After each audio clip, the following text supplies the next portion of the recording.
There are some stories whose purpose is not just to entertain you, but leave you with a question. Why? Why did this happen? Why does this exist?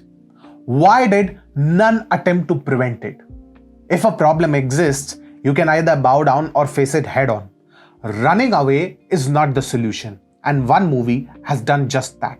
Namaste, this is TFIPost, and I would like to share my thoughts on the recently released The Kerala Story and why this film, to quote the makers, would definitely shake up the institutions. The film is directed by filmmaker cum documentary maker Sudeep Sen, written and produced by Vipul Amritlal Shah, and stars Ada Sharma, Yogita Behani, among others. The film begins in a remote location. A woman suspected to be an ISIS terrorist is brought for interrogation by presumably the Afghan authorities and supervised by an American agency.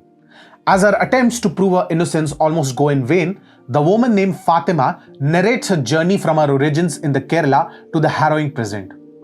Now cut to the flashback.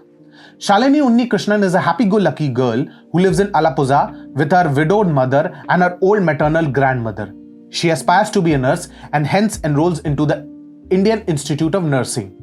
She is acquainted with her dorm mates who are Nima, a Christian, Gitanjali, an agnostic, and Asifa, a hardcore Islamist. All are friendly and helpful towards her. But there is more to Asifa than what meets the eye. Asifa soon opens up about her upbringing, and there is no place where she doesn't praise her deity. She also introduces the three to her family, especially her cousins Ramiz and Abdul. However, something's amiss, and before any one of them realizes, an incident at the mall changes their lives for once and for all. How that incident leads to Shalini becoming Fatima and how she ends up as an ISIS sex slave interred in an Afghanistan prison forms the crux of the Kerala story. Let's be honest. Keep everything aside. Let's forget the controversy surrounding this movie, and let's forget that we are Hindus, Christians, or maybe literally any identity under the sun. Just be honest to yourselves. If someone respects his or her culture and under the garb of it influences you or your kith and kin and brings them to a point of no return, converting them by deceit, is that acceptable? In a normal scenario, one can not even think of accepting such a situation. But then we come to Kerala, where such incidents are now an everyday reality, and by the time your parents or you yourself understand the game behind it, it is just too late. You might fight on the authenticity of figures or the modus operandi of the people, but can you deny that the problem does not exist? Saying that only one path to the Almighty is correct and the rest or the people revered for following the same are nobodies sounds nothing less than lunacy.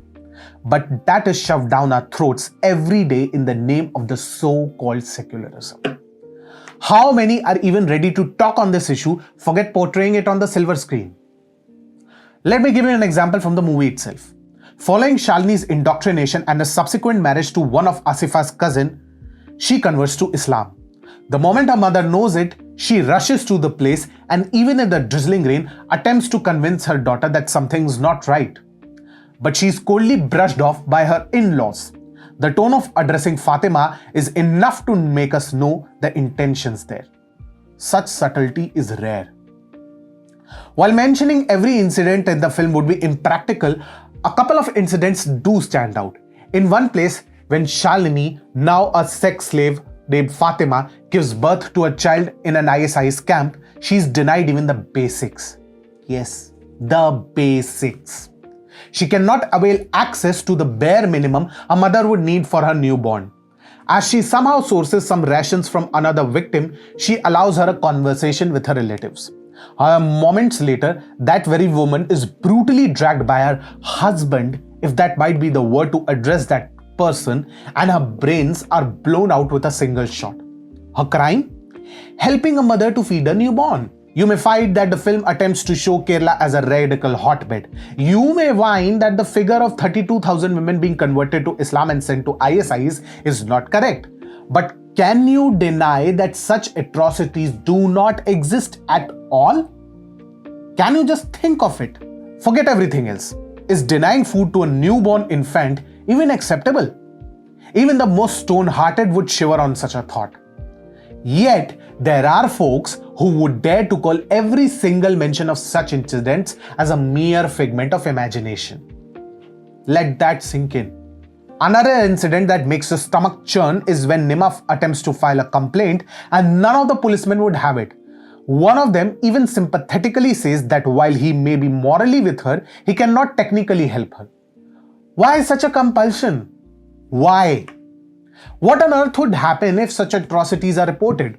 What fabric of which ideology will be destroyed if such things are unearthed? Will the fabric of secularism be torn, or will the horrors of Islamic radicalism hiding behind the veil of the minority be ripped off? Now coming to the point of 32,000 girls being converted. This has been subject to a lot of ridicule, and I believe the censor board has objected to the same as well to an extent. For an instance, let's assume the other side is right and the number is incorrect. But, and I say but, is this also incorrect that a significant chunk of masses in Kerala are attracted to the ISIS and either by deceit or volition become a part of it? Can you ignore the fact that there is an entire network dedicated to this very operation of attracting, deceiving and converting non-Muslim girls for a sinister purpose? Whether in Kerala or the rest of India. I had heard somewhere, we must stand up for what is right, even if it makes others unhappy. The truth is, we just cannot be oblivious to the fact that such things happen. Denying this altogether and calling it propaganda only makes the matter worse. As such, even if the Kerala story is not perfect, it is certainly not a movie that one can afford to miss. The rest is up to you, and I hope you don't want your children to meet the same fate. Aye?